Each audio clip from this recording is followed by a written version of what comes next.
Hi, welcome to Ever Evolving. I'm Marina P. Thanks for stopping by. I'm so glad that you're here. On my channel, I talk about skincare, beauty, fragrance, food, travel, faith, fitness, well-being, and everything in between. Today is another video in my Menopause Moment series. But before we get started, let me just say this. I am not a doctor or a healthcare professional. I'm just a 50-plus-year-old woman who has ridden the hormonal roller coaster. Everything that I share comes from my own personal journey of perimenopause, menopause, and being postmenopausal. I'm here to encourage and educate women like me. Remember that every body is different, so listen to yours, honor what it needs, and don't be afraid to ask questions. Your health matters. Be sure to advocate for it. Trust your gut even when it's bloated. I'm going to kick things off with talking about irregular periods. Irregular periods during perimenopause is completely normal. It's very, very common because when hormones become inconsistent, ovulation does too. Periods can come every 21 days instead of every 28. They can even be further apart. Child, you can go a month or more without a period and then it suddenly comes back. Some cycles can be very heavy, others can be very light, and then some can just be spotting. Girl, I can remember having to use a feminine hygiene product every day because my periods had become that unpredictable. Both irregular and missed periods are usually the first sign of menopause. Although women on hormonal birth control to help regulate their periods or hormonal IUDs may not experience this symptom. With that being said, missing a period during perimenopause can be a bit confusing, especially if you're sexually active. During this time, is pregnancy still possible? While fertility starts to naturally decline during perimenopause, it doesn't fully stop until menopause. As long as the ovaries are still producing eggs, pregnancy is definitely a possibility.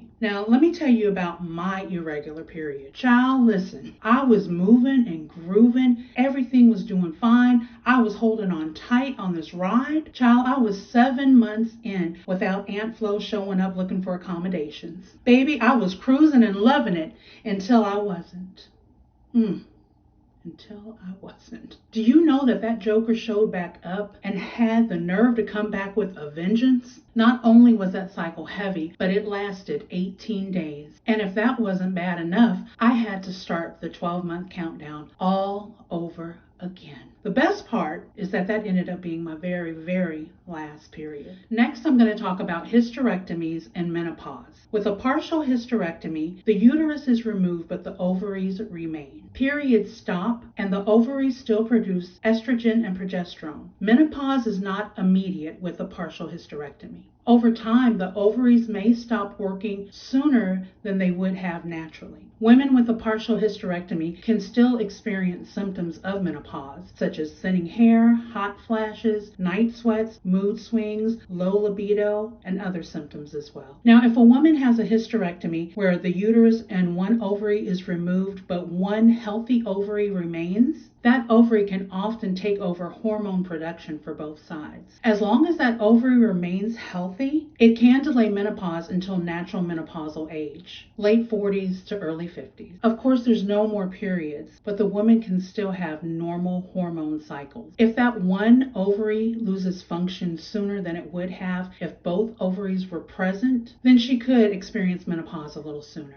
A woman who has a total hysterectomy, where the uterus and both ovaries have been removed, she goes into immediate menopause. Since hormones are no longer being produced, symptoms come on immediately, but they're also very intense. A total hysterectomy is often called surgical menopause and tends to feel more abrupt than natural menopause. Now I'm going to talk about weight changes. The catalysts for weight changes are declining estrogen and loss of muscle mass, which can affect the way that weight is distributed. Lower estrogen can slow down metabolism, making it easier to gain weight. Less muscle mass means that fewer calories are being burned at rest, which can also contribute to weight gain. In addition to dealing with other menopause symptoms, like mood changes and fatigue, can impact how a woman eats, which influences weight gain. Plus, sleep disruptions from night sweats can increase appetite and cravings as well. Stress can raise cortisol, also known as a stress hormone, which may lead to abdominal fat, also known as menobelly. Now, here are some tips to help manage weight gain.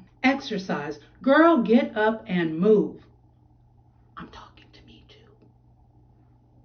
Be sure to include some aerobic activity like walking, swimming, cycling for heart health and calorie burn. Also, focus on strength training to preserve muscle mass. Watch what you eat and prioritize protein to maintain muscle. Also, add more whole foods, veggies, fruits, and fiber. Limit sugary drinks and refined carbs. Also, make sleep a priority. Getting adequate sleep supports both hormone balance and metabolism. Combining exercise, a healthy diet, and adequate sleep help make stress manageable. Some things to keep in mind. Whether your roller coaster ride is just beginning, at its peak, or has ended, it's never too early or too late to take care of you.